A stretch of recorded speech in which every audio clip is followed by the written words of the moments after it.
¿Cómo están ustedes? En esta edición de El Campo, la Industria Verde, conversaremos sobre el tema del agua y su gobernanza con Pablo Bereciartúa, subsecretario de Recursos Hídricos de la Nación.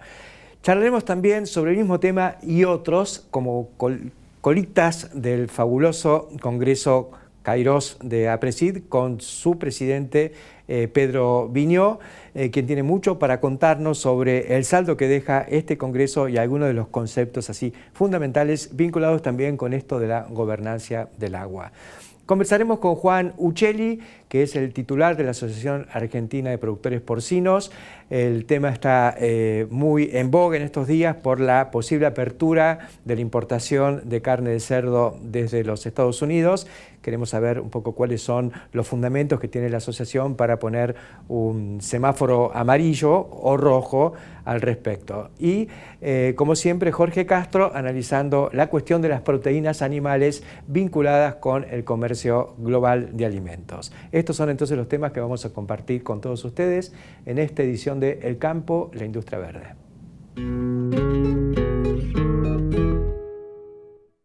Ahora vas a barrer a las malezas de tu campo. Llegó Fortaleza, el nuevo graminicida selectivo de Samba. Entérate más en www.valorsamba.com.ar. Agricultura consciente. El río con Hidrovía. 9 años agilizando la salida de más del 70% de las exportaciones argentinas. Hidrovía, vía libre para exportar. Aceitera General Dehesa. Acopiamos confianza. BASF. We create chemistry. ¿Pensaste alguna vez en todo lo que te da la tierra? Profértil. Vida para nuestra tierra. Préstamos personales de hasta 500.000 pesos a tasa fija. Cumplí tus sueños con Banco Provincia. El gran tema para el campo y la industria verde es el agua, por supuesto para todo el país rural y para la economía argentina, porque el impacto que está teniendo esta problemática de las inundaciones es fenomenal. Por eso hemos convocado a Pablo Bereciartúa, muy activo, es el subsecretario de Recursos Hídricos de la Nación, estuvo en el Congreso de APRESID, y queremos repasar un poco, Pablo, lo que se está haciendo, lo que está proyectándose y la cuestión marco que se requiere para encarar a fondo todo este tema. ¿Qué es lo que tenemos en marcha ya que podamos decir, bueno, pusimos manos a la obra?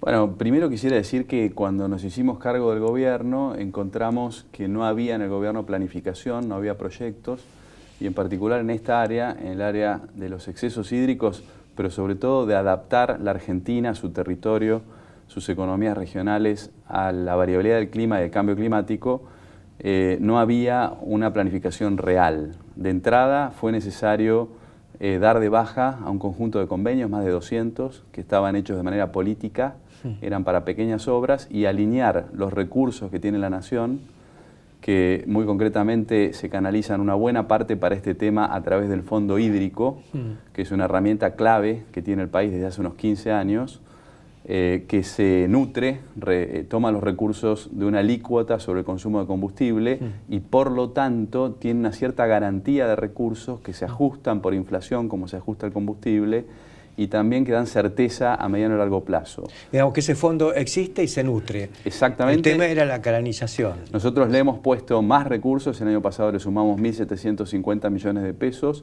y hoy, para ir a lo concreto, ese fondo tiene una asignación a obras estructurales plurianuales que requieren de certeza para ser realizadas en el tiempo por una cartera del orden de los 10.000 millones de pesos. En concreto, hemos firmado varias obras importantes. Hemos firmado el contrato de la primera etapa del Plan Maestro del Salado, después de haber pagado la deuda que había sobre la etapa 3, que era la etapa que llegaba a General Belgrano.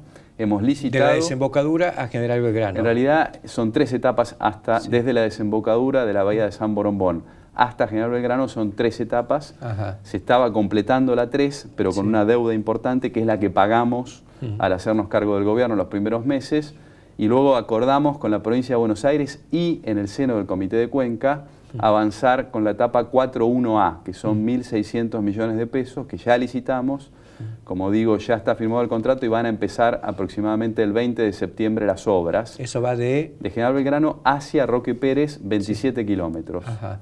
Luego vamos a estar en el curso del próximo mes licitando la etapa que va desde la 4.1A hasta Roque Pérez, hasta la ruta 205, que es la que llamamos el tramo de 34 kilómetros que vamos a licitar con fondos del Banco Mundial. Allí hicimos el trabajo con la provincia de Buenos Aires. Sí. La licitación la va a llevar adelante el gobierno de la provincia de Buenos Aires de manera conjunta con el gobierno de la Nación por 300 millones de dólares de obra. Ajá.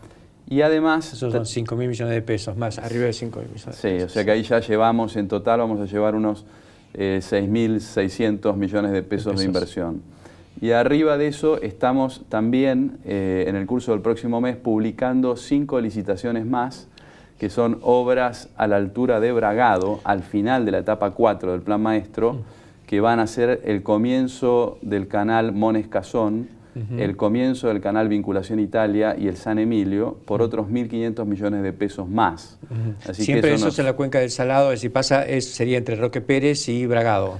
Eso es entre... No, en realidad estas obras son a la altura de Bragado, Sí, es un bypass a la ciudad de Bragado, que nos lleva hasta el canal San Emilio, que según el Plan Maestro es el origen de los canales 3 y 5, que no tienen proyecto aún, nunca lo tuvieron, pero que van a ser los canales que van hacia el oeste, a la zona de General Villegas.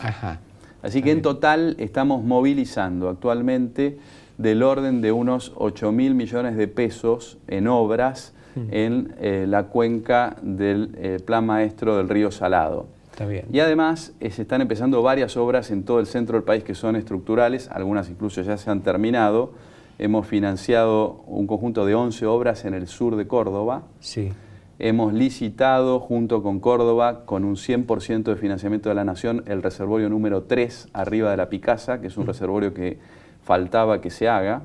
Esa licitación ya se hizo y la obra va a empezar en el próximo mes. Eso frenaría el Eso avance, ayuda, claro, a disminuir el caudal que llega a la Picasa. Y también hemos licitado y vamos a estar comenzando a mediados de septiembre otra obra importante, también financiada en un 100% con el Fondo Hídrico, que es el Canal San Antonio, que es esta canalización en el límite político entre la provincia de Córdoba y la de Santa Fe por 160 kilómetros. Al sur de San Francisco. Al sur de San Francisco hasta Marcos Juárez aproximadamente, que desagua en la cuenca del Carcarañá.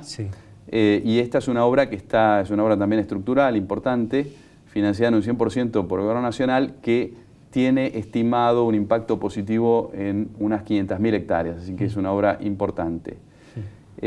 Así que la cartera global que abarca obras en otras provincias hoy supera los 10.000 millones de pesos de inversión en temas estructurales que hacen al control de inundaciones. Entre lo que se está haciendo y lo que se va a hacer de manera inminente, con llamados a licitación ya en los próximos meses. Sí, hay muchas otras obras que son importantes, que no hacen a la problemática estricta que estamos discutiendo acá, que ya han comenzado y algunas están en pleno desarrollo. Por ejemplo, este fin de semana estuve en la ciudad de Santa Fe, el colector Espora, que es una obra muy importante, 4 kilómetros para proteger de las inundaciones a 100.000 habitantes, se está llevando a la práctica, es una obra estructural priorizada en la ciudad, también la defensa sur de Concordia y otras obras. Pero en el ámbito del centro del país, de las inundaciones del centro del país, algunas de las más importantes son las que recién mencioné. Ok. Mencionaste y mencionamos a la cuestión de, digamos, el reservorio 4, ¿no es cierto? Que es 3, que evita o atenúa el flujo de agua hacia la Picasa. El gran tema, el gran nodo de la Picasa. ¿Qué es lo que está pensándose al respecto? Bueno, la Picasa es clave. No solo es la Picasa, si uno sobrevuela ahora el centro del país, va a ver que hay un conjunto de Picasas, por así llamarlo. Es decir, hay varias. De hecho, en algunos casos pareciera ser que uno se está aproximando al océano de la cantidad de agua que se ve. Es un tema estructural, es un tema de fondo, es un tema, como hablamos en el panel con la delegación de holandeses y con el general Aguzzi, que formó parte del panel de APRESID, es un tema que lleva a un cambio de paradigma en la Argentina. Hay que modificar cómo se gobierna el agua en la Argentina para adaptar nuestra economía, nuestros territorios, nuestras ciudades a la realidad del cambio del clima de cara a este siglo.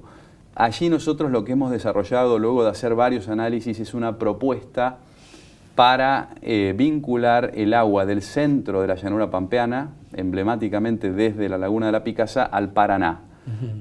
Tenemos unos 200 kilómetros de distancia entre la Picasa y el Paraná y unos 110 metros de diferencia de altura topográfica, es decir, hay energía a favor. Y allí vimos varias ideas y finalmente hemos desarrollado una en particular que reúne algunos criterios modernos respecto de cómo gestionar el agua. Nosotros vamos a compartir, deben estar viendo ahora la audiencia el esquema de esa idea, pero se trata de recrear una red de drenaje que vincule los principales cuerpos de agua, en particular la laguna de Quirno y la de Melincué, de una manera sistémica con el Paraná y que permita que el agua circule y se distribuya de manera ordenada en todo el sur de Santa Fe y vuelque finalmente hacia el Paraná en varios puntos en los cuales estas cuencas descargan normalmente, pero de una manera organizada. Bien. Eso permite también incorporar algunos de los últimos criterios que hay en términos de gestión de cuencas.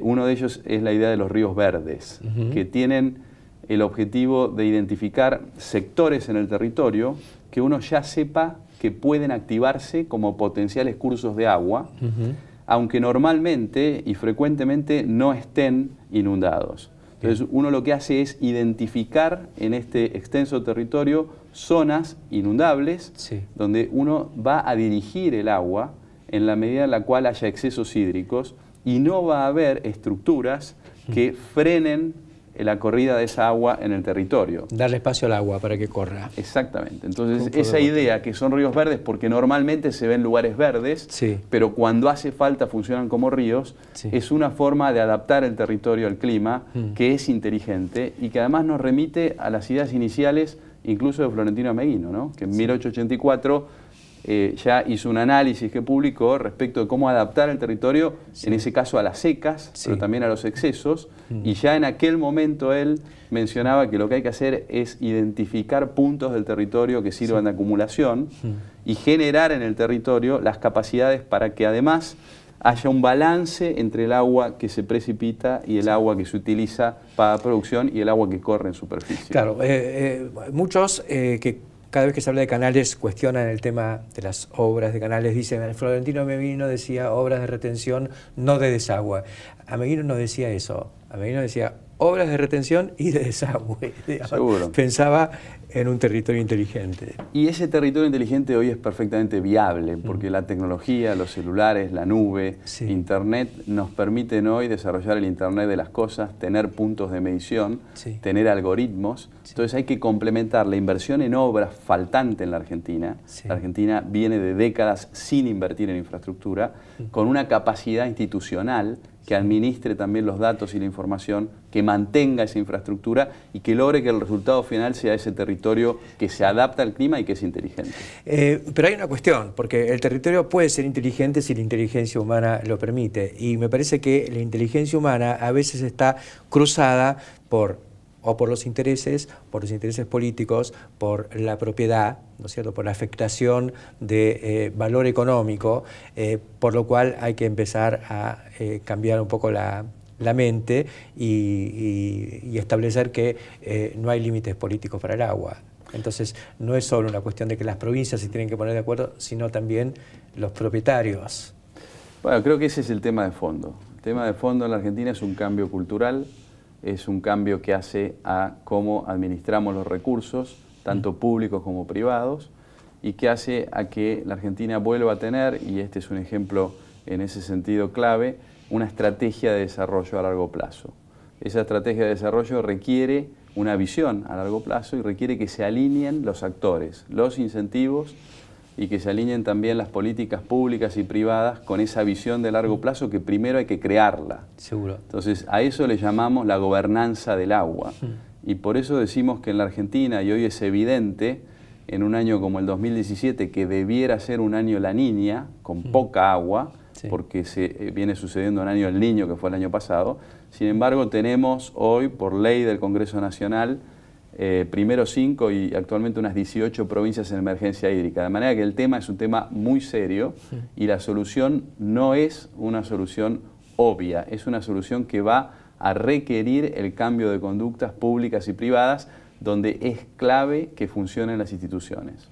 Es fundamental lo que marcás, y no solo desde el punto de vista de la foto de hoy, sino también de la película de la Argentina posible, porque justamente liberarnos de la problemática del agua y empezar a hacer un manejo inteligente significa capitalizar todo lo que sabemos hacer sobre el territorio libre. Bueno, efectivamente, o sea, la Argentina ha demostrado y tiene una enorme capacidad. Yo creo que la visión del Gobierno Nacional, la prioridad que ha fijado el presidente Macri, que es destinar los recursos a resolver los problemas concretos, está en marcha. Creo que la buena noticia es que hay hoy una definición de disponer de recursos y de hacerlo con una visión a largo plazo y estructural. Son muchas de las obras que ya se están haciendo, pero no es esa visión sola, ni un actor como el Gobierno Nacional solo el que va a modificar y hacer esa revolución. Claramente, para que se dé esa revolución en la Argentina y se inicie lo que todos queremos, que es una larga etapa de crecimiento, de desarrollo en base a las capacidades reales que tiene el país, tenemos que modificar cómo hablamos de estos temas, qué compromisos somos capaces de poner sobre la mesa.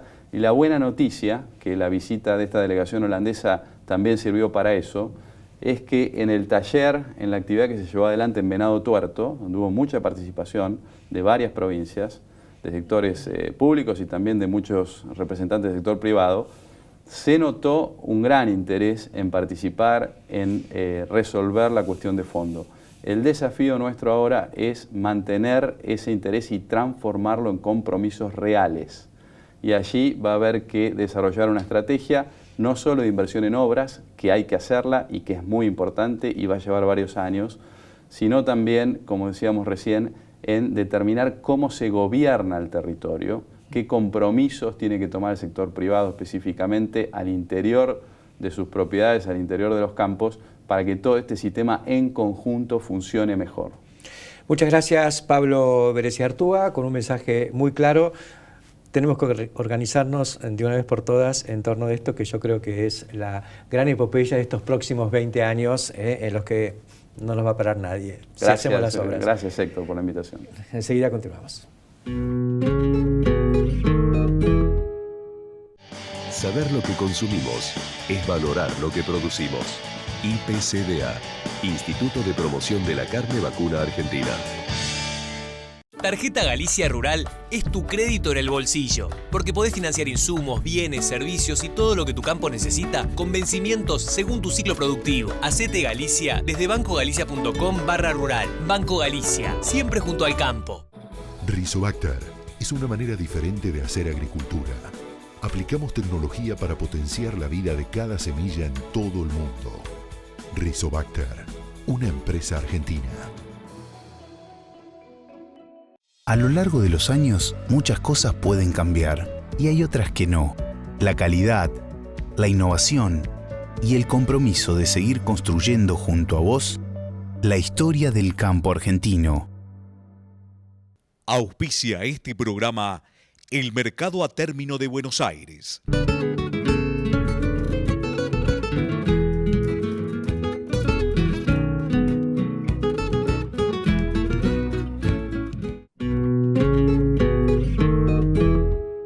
Continuamos en el campo, la industria verde, y pasamos de la ingeniería, de la plomería para la cuestión del agua, a la otra ingeniería del agua, que es la agronomía. Estamos con Pedro Viñó, presidente de APRESID. Venimos de Cairós, el Congreso de los Nativos Sustentables, donde la problemática del agua fue uno de los ejes. Hubo otros, ya los vamos a tocar, pero quería conversar un poquito contigo sobre esto. Bereziartúa nos hablaba de lo que se está haciendo un poco para retener el agua y para sacarla. Pero hay una cuestión agronómica que también ha atravesado mucho el Congreso de APRESID, ¿no? Se habla del tema de los cultivos de servicio, mejorar el balance hídrico dentro de lo que se puede hacer con la agronomía. Sí, evidentemente, primero gracias, Héctor, por invitarnos. Evidentemente es un problema bien complejo y por lo tanto tiene que tener un abordaje complejo también. Sí. Nosotros tenemos que ver a nivel de predio qué es lo que podemos hacer. una herramienta interesante para mitigar esto, insistimos, es el tema de cultivos de servicios. Estamos viendo, por ejemplo, en la chacra de María Teresa y en Venado Tuerto, cómo volver a la ganadería en suelos clase 1, sí, ¿no? Y de esa forma también tener un mayor consumo. Pero me parece que el foco es un poco lo que se venía viendo en el programa. Esto tiene que ser un abordaje desde distintos lugares, no hay una solución mágica, no hay solo una o dos variables que solucionando eso se soluciona, no, hay que hacerle un ataque desde distintos lugares y bueno, cada uno desde su lugar hacer el aporte que pueda. Esta cuestión del manejo de cuencas que involucra no solo a las autoridades políticas de las provincias, sino a los actores concretos que son los productores. Sí, sí, totalmente, ¿no? Ahí ha habido muchos años de desgobierno donde sálvese quien pueda. Por distintas razones fue un sálvese quien pueda, sí, que ha llevado a conflictos serios, sí, entre productores, entre partidos, entre provincias, ¿no? Sí. Por eso nos vemos con muy buenos ojos que se empiece a transitar un camino donde nos podamos sentar todos a la mesa, ver de qué forma vamos a hacer un cambio cultural, porque hoy la cultura es la cultura del sálvese quien pueda, y sí, eso no lleva a ninguna solución que piense en el bien común. Bueno, el desafío justamente es desandar esos caminos. Dejemos el tema del agua y nos dejaste ya el mensaje del manejo agronómico, aunque hay un debate y yo creo que muchas veces se reducen las cosas. Vos tenés una visión sistémica del problema, pero en general se escucha mucho diciendo que acá el problema fue el cambio del uso del suelo y nada más. Y bueno, y llueve un poco más, o llueve mucho más. Pero cambiemos la forma de manejar el suelo y se resuelve todo. Pareciera que es más complejo. No es tan sencillo. No es tan sencillo. La realidad es que son sistemas muy complejos, sí, y hay que tratar de abordar la mayor cantidad de variables y medir qué pasa con esas variables para tener, en definitiva, datos objetivos y concretos que nos permitan tomar las mejores decisiones. El tema de cultivo de servicios sin duda nos va a ayudar, porque en definitiva durante un tiempo del año donde el lote no tenía no solo consumo de agua, sino actividad biológica, un montón de otras variables que también hacen a mejorar el sistema, va a estar de alguna forma eso cubierto, pero como bien decíamos hace un ratito, son tantas las variables que hay en juego que tenemos que tenerlas en cuenta para verdaderamente tratar desde las distintas, de los distintos abordajes que hagamos según cada variable del sistema, vayamos encontrando una solución para el sistema en conjunto.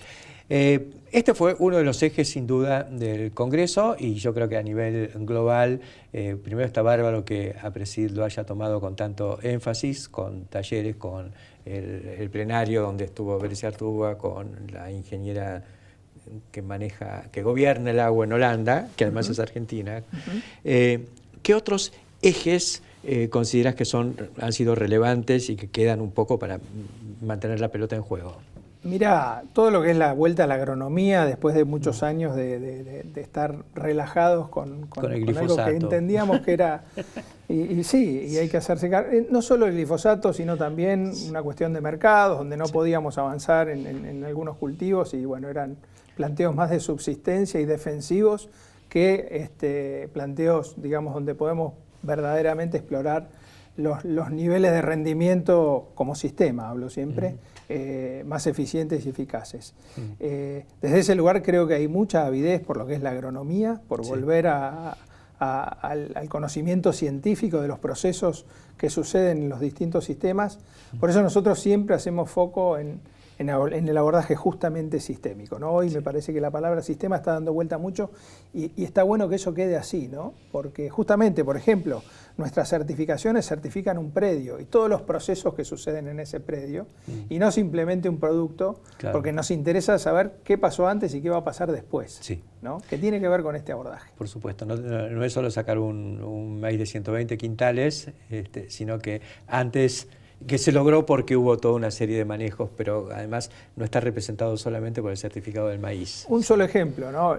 La vicia nos aporta mucho nitrógeno, pero eso lo aporta el 60% para el primer cultivo y el 40% para el que viene después. Claro. ¿no? Eso habla justamente de que estamos metidos en un sistema y que tenemos que tener en cuenta esto. Yo me acuerdo cuando en los años 70 y 80, la vicia, que se conocía y estaba muy recomendada por el INTA de Pergamino, pues decía, ojo porque te seca el suelo.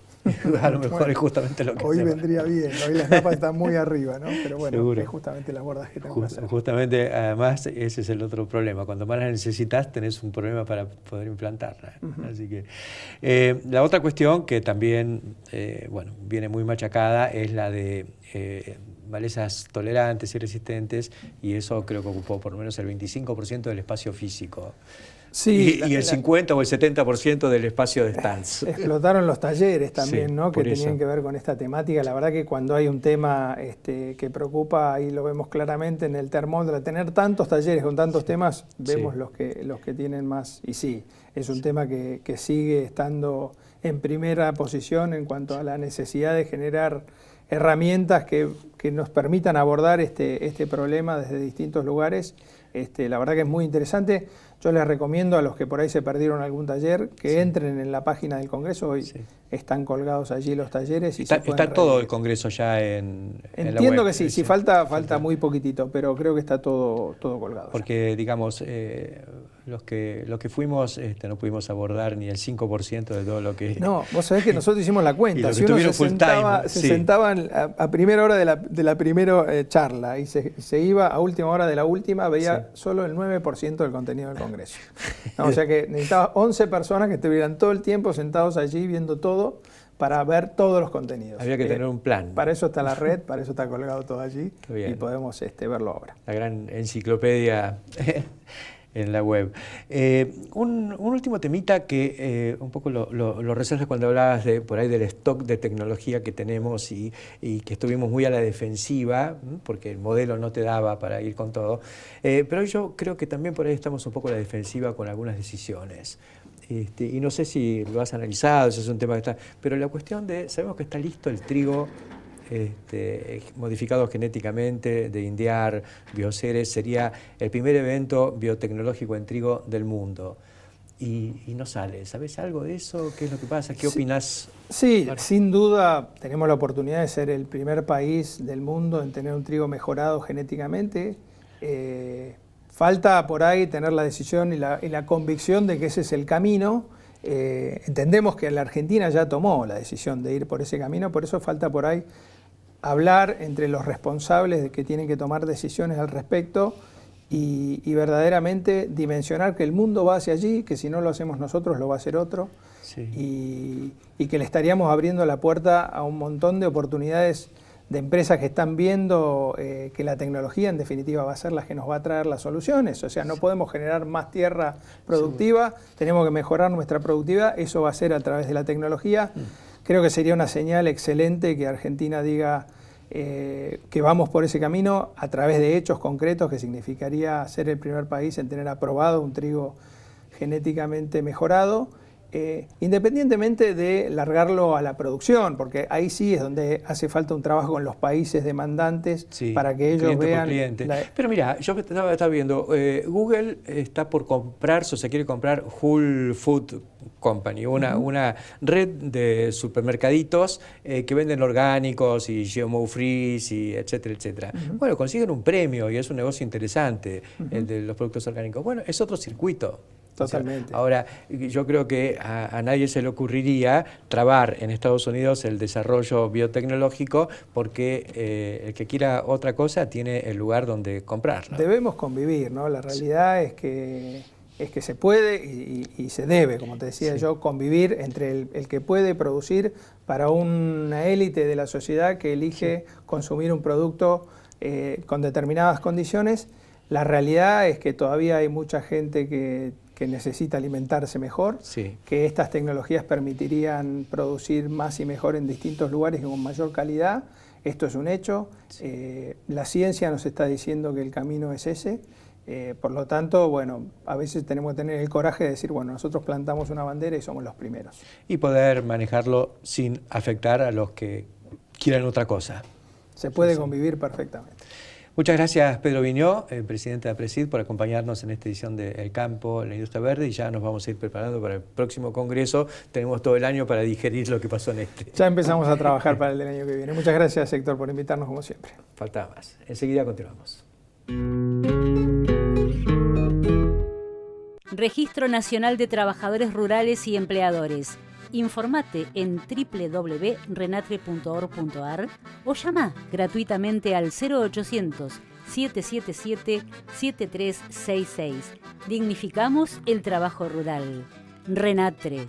Somos el campo. Toma, chaval. ¿Me prestás? ¿Cómo negarle algo a mi cuñado? Sos un capo. Mirá que está recién afilada.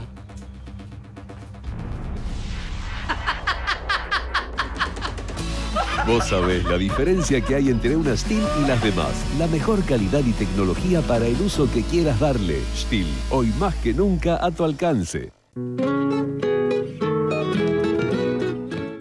Gane con Acron Gran Max. Stinger Duo es el nuevo fungicida de DuPont. Posee un control combinado de las enfermedades de fin de ciclo a través del control químico y promoviendo las defensas naturales del cultivo. Aplica Stinger Duo y libera el potencial de tu soja.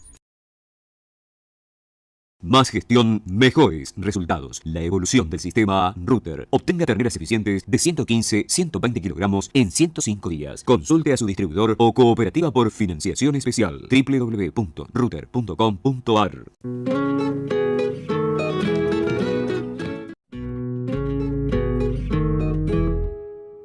Continuamos en El Campo, la Industria Verde, ahora entrándole de lleno al cerdo. Estamos con Juan Uccelli, presidente de la Asociación Argentina de Productores Porcinos.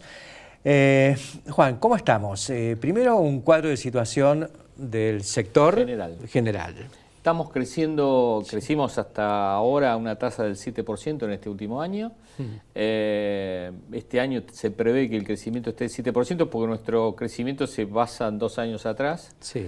Y estamos en un consumo de 17 kilos per cápita. Eso es más de un 7%.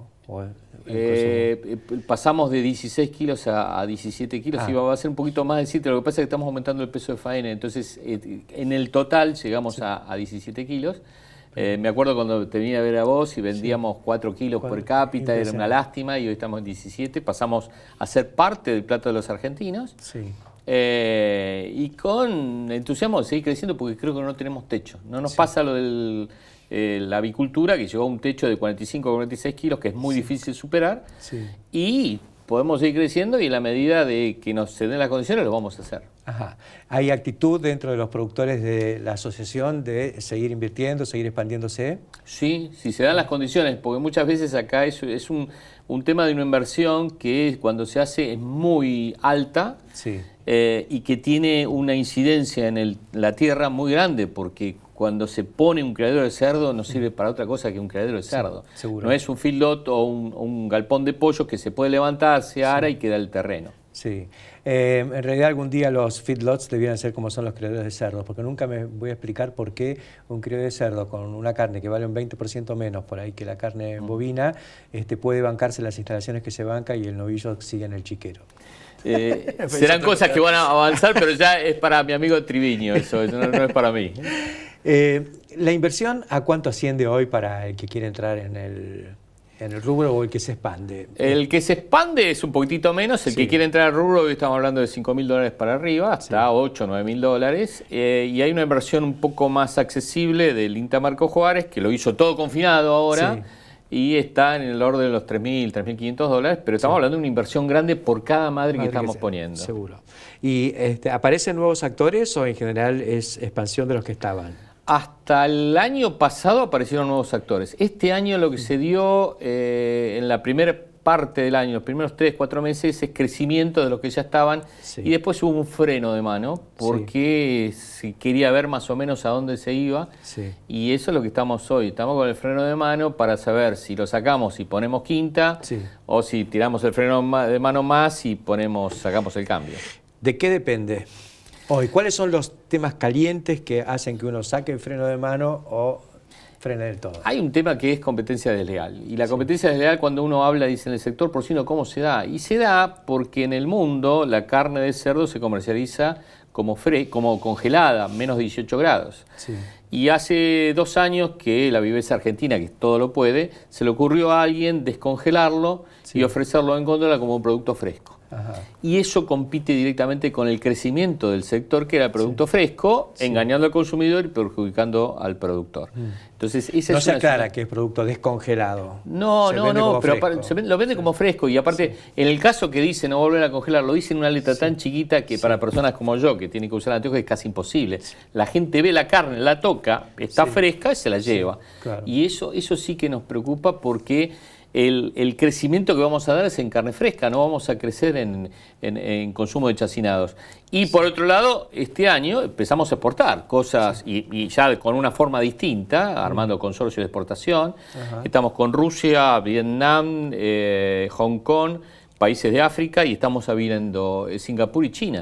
O sea, nos pedían ser competitivos y estamos en ese camino. Ajá. Y estamos siendo competitivos. ¿A quién desalojamos? A los chinos, porque los chinos tienen un problema de crecimiento muy grande de producción porcina por problemas sanitarios, claro. Y ven a Argentina con un tema de cierta relación, sabe que pueden tener relaciones por otros lados, pero nos tienen que comprar cosas con un poquito más de valor. O sea, nos compran soja, poroto de soja, pero creo que la opción de la carne de cerdo puede ser una opción interesante. Ajá. Y en eso me parece que estamos apostando para ser jugadores, que podemos ser jugadores perfectamente. Somos uno de los países, por gracia de Dios, más libres de enfermedades del mundo, y nos gustaría seguir en este estatus. ¿Y qué hay que hacer para seguir en este estatus? ¿Estamos corriendo algún riesgo? Estamos corriendo el riesgo. La firma de hace poco con Estados Unidos, el ingreso de carne desde allá, ha abierto un nuevo cuco, un nuevo miedo, que es la posibilidad de ingresar el PIRS, famoso PIRS, síndrome reproductivo respiratorio porcino, a la Argentina. Y Argentina, increíblemente, después de lo que pasó en Uruguay, es el único país libre de América. O sea, pasa a ser una situación muy interesante desde el punto de vista competitivo y muy peligrosa desde el punto de vista de poder contagiar esa enfermedad. ¿Cómo es? ¿Es virósica? Es virósica, ataca, al ser una mezcla reproductiva, respiratoria, agarra a las chanchas, le hace abortos, hace repetición de celo, y respiratoria empieza con los lechoncitos, teniendo una mortalidad muy grande y atrasando las etapas de engorde, razón por la cual en Estados Unidos esto está visto, que una cerda con PIRS gasta $500 más por año que una cerda sin PIRS. Yo me acuerdo, conocí hace muchos años a un chico, un cordobés, veterinario, que trabajaba en una de las grandes corporaciones de cerdos de Estados Unidos, que se agarraba la cabeza porque tenían PIRS y no se lo podían sacar de encima. Y era un drama. Y me acuerdo que en aquel momento AGD, un gran productor de cerdos en Argentina, tenía los mejores índices de PIC, creo que era de la genética de ellos. PIC-CHAMP, que es un programa internacional que se comunica, y es raro que un año no salga un productor argentino en ese programa como primero. Y o sea, vamos cambiando, se van peleando acá, pero es raro que no salga un productor argentino, y estamos demostrando que somos competitivos. Ya no estamos con los cerdos en la pastura y en el chiquero, no, pasamos a ser un país en serio productor de cerdo, y con la gran ventaja de no tener las enfermedades que tienen los otros. Entonces, eso tendríamos que cuidarlo. ¿Hay garantías, digamos, si supongamos que se sigue adelante con la apertura al mercado, a la carne de cerdo americana? ¿Ellos pueden certificar que viene totalmente libre, el riesgo es grande, es acotado? Parte del problema es que no pueden certificar que viene libre. Claro. Y el mismo protocolo que se presentó a Dinamarca y a Canadá, Estados Unidos no lo puede cumplir. Y es parte del problema y es parte de la negociación que hubo, política, no técnica, porque los técnicos decían esto no se cumple, y política, tenemos que quedar bien con Estados Unidos, vayamos adelante. Y bueno, asumimos los riesgos a costa nuestra, porque la inversión la hicimos nosotros, no la hizo el Estado. Claro. Tema delicado, y yo creo que, bueno, no sé si está ya dada la última palabra respecto de esto y si ya se inician las importaciones, pero me parece que es, digamos, si se trata de una cuestión sanitaria, hay que ir a fondo con el control, con la protección. Yo veo, nos gustaría acá entrar algo que tenga vaca loca al mercado vacuno argentino que es libre. Nos gustaría entrar la enfermedad aviar al mercado aviar argentino que es libre. No, y en cerdos nos pasa lo mismo. O sea, tenemos que guardar eso, que es algo que por ahora Dios nos dio, y tenemos que poner un poco los humanos para seguir defendiéndolo. ¿Hasta qué nivel llega la preocupación de la asociación o de los productores? ¿Están encarando algunas acciones? Nosotros lo que estamos haciendo es, viendo la posibilidad, estamos con reuniones con el Ministerio de Agricultura, con el cual tenemos buena relación, pero no es el que decide esto pasa más por el ministro de Producción, por Cabrera, que es el que toma las decisiones en serio. Sí. Y bueno, estamos en reuniones ahí. Después pensamos hacer un trabajo con las provincias, porque creo que en un país federal las provincias tienen que asumir la defensa de sus propios productores y su propio comercio. Sí. ¿Para Estados Unidos es muy importante poder exportarle cerdos a Argentina? Si nosotros subimos aproximadamente 1 kilo, 1,5 kilos, 2 kilos por año, estamos hablando entre 40 y 80 mil toneladas. Sí. Un mercado de 80 mil toneladas en el mundo, nuevo, todos los años, es muy interesante. Por razón por la cual Estados Unidos invirtió la módica suma de $1.600.000 en gestiones para abrir el mercado argentino. No es un tema menor, 30 millones de pesos. Ajá. Así que han hecho una inversión. Un buen lobby. Si algo tiene Estados Unidos y uno le envidia, es el buen lobby y tiene plata para hacer el lobby. Porque nosotros el lobby lo podemos hacer, pero lo tenemos que hacer a pulmón porque no tenemos plata. Muchas gracias, Juan Uccelli, por estos comentarios sobre la situación del negocio de los cerdos en la Argentina y bueno, estas pequeñas o grandes amenazas que están en el horizonte. Gracias, Héctor, y nuevamente por la invitación a esto. Faltaba más. Gracias. Y nosotros enseguida continuamos.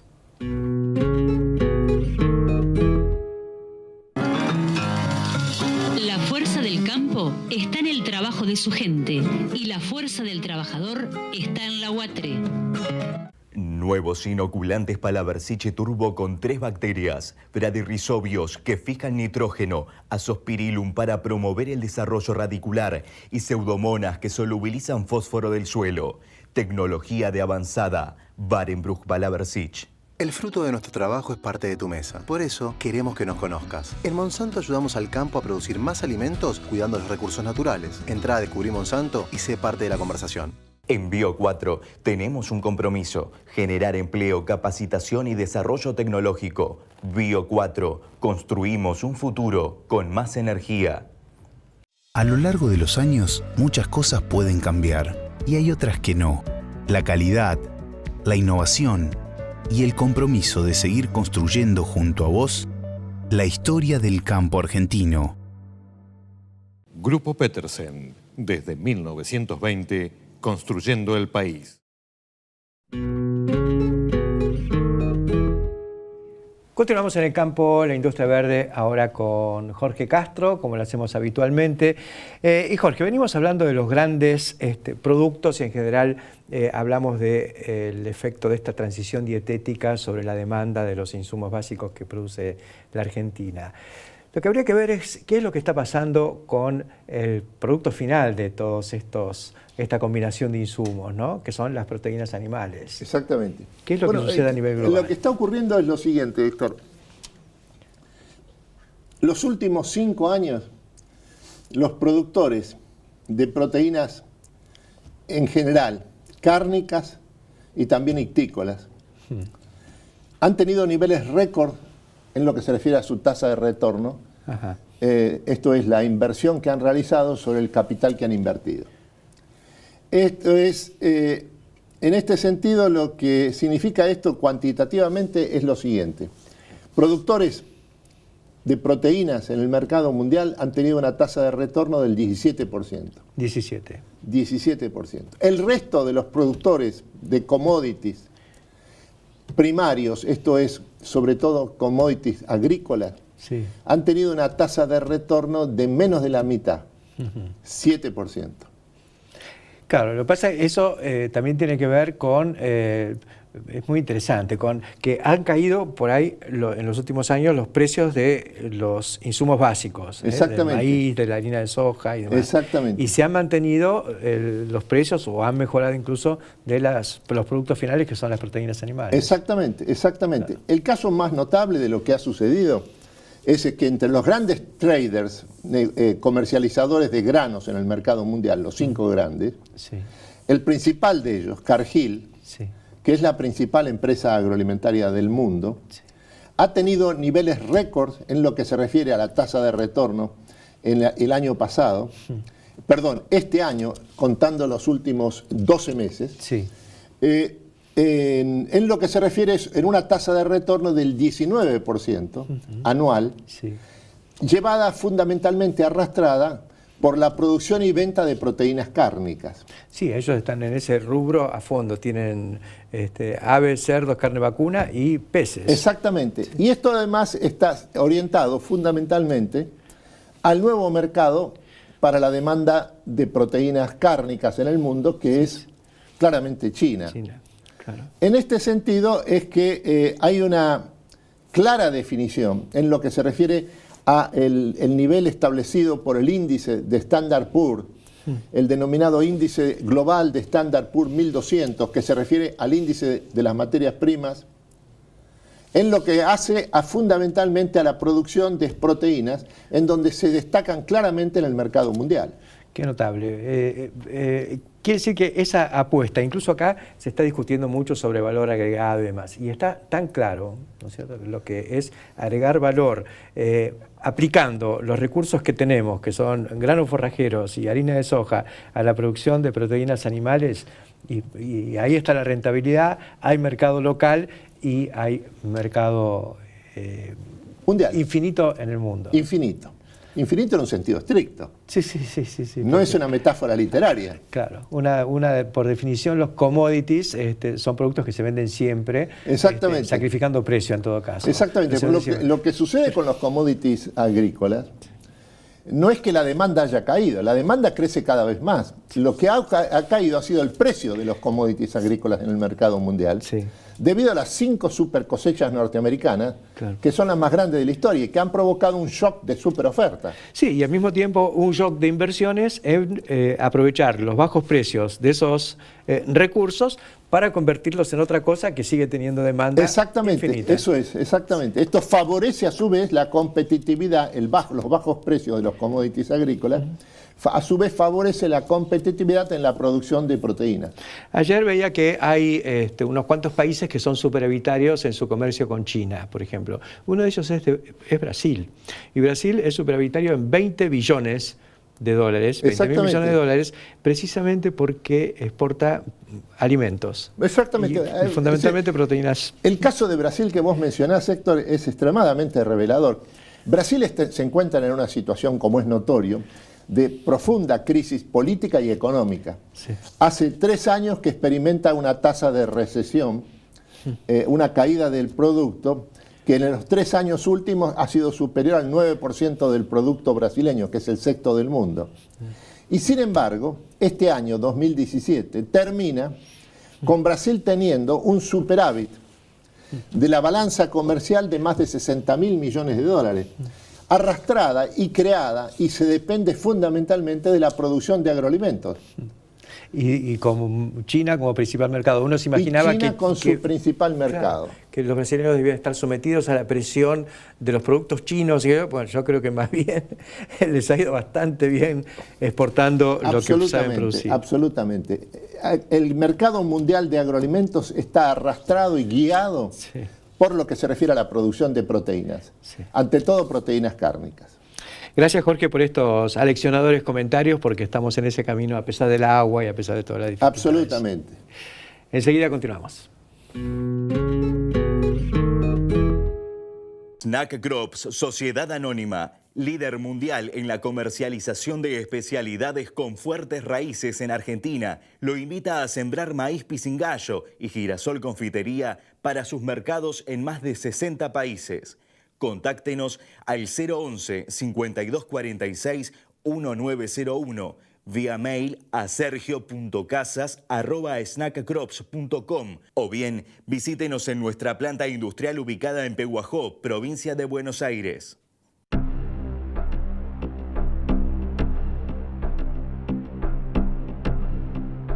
Rofex, innovación continua al servicio del mercado de capitales. En Toyota, el compromiso con el medio ambiente nos inspira para liderar el camino hacia la movilidad sustentable. Conoce más en toyota.com.ar. Haga bolsa los problemas de la cosecha. Y pesa Silo. En Bolsa Más.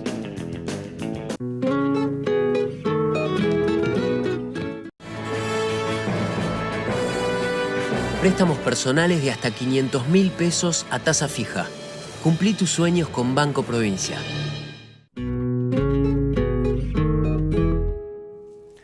La gobernanza del agua es el tema que atraviesa todo el momentum del agro en la Argentina, porque por un lado la foto nos indica que hemos perdido parte de la producción de la última campaña, que no se pudo levantar o se lo hizo de manera muy penosa y con grandes pérdidas.